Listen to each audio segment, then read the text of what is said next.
ಅಲ್ಲೊಂದು ವಿಶೇಷ ಒಂದು ಕಾರ್ಯಕ್ರಮಕ್ಕೋಸ್ಕರ ಹೋಗ್ತಾ ಇದ್ದೇನೆ. ಬಹುಶಃ ಏನು ನೀವು ಪ್ರಶ್ನೆ ಕೇಳಬೇಕು ಅಂತೀರ ಬಸನಗೌಡ ಪಾಟೀಲ್ ಯತ್ನಾಳ್ ಉಳಿದ ವಿಷಯಗಳ ಬಗ್ಗೆ ಎಲ್ಲವೂ ಸಹ ಸುಸೂತ್ರವಾಗಿ ಬಗೆಹರಿಯುತ್ತೆ ಅನ್ನೋ ವಿಶ್ವಾಸ ನನಗಿದೆ. ಎಲ್ಲರೂ ಒಟ್ಟಾಗಿ ಒಂದಾಗಿ ಹೋದಾಗ ಮಾತ್ರ ನಾವೇನಾದರೂ ಸಾಧನೆ ಮಾಡೋಕ್ಕೆ ಸಾಧ್ಯ ಇದೆ. ಪರಸ್ಪರ ಕಚ್ಚಾಡೋದ್ರಿಂದ ಅವ್ರಿಗೆ ಆಗಲಿ ನಮಗೆ ಆಗಲಿ ಲಾಭ ಆಗೋದಿಲ್ಲ.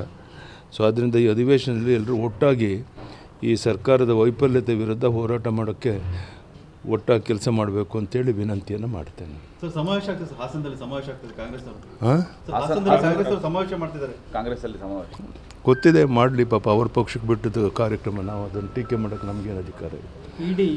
ಇಡಿ ತನಿಖೆ ಮಾಡೋಕ್ಕೆ ಇದಿಲ್ಲ, ಪವರ್ ಇಲ್ಲ ಅಂತೇಳಿ ಅವ್ರು ಏನು ಬೇಕಾದ್ರೂ ಹೇಳ್ಬೋದು. ಎನ್ಫೋರ್ಸ್ಮೆಂಟ್ ಡೈರೆಕ್ಟರೇಟ್ ಫುಲ್ ಅಧಿಕಾರ ಇದೆ. ಅವ್ರು ಏನು ತೀರ್ಮಾನ ತಗೊಳ್ತಾರೆ ಅದೇ ಅಂತಿಮವಾದಂಥದ್ದು.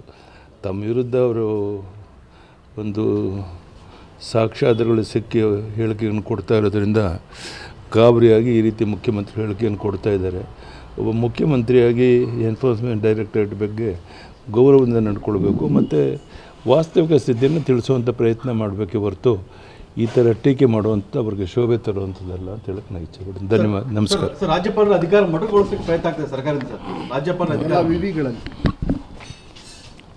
ಬಹುಶಃ ಭಾಳ ಡೆಸ್ಪರೇಟ್ ಆಗಿ ಈ ರೀತಿ ಕೆಲವು ತೀರ್ಮಾನಗಳನ್ನು ತಗೊತಾ ಇದ್ದಾರೆ. ಅದು ಅವ್ರಿಗೆ ಶೋಭೆ ತರುವಂಥದ್ದಲ್ಲ.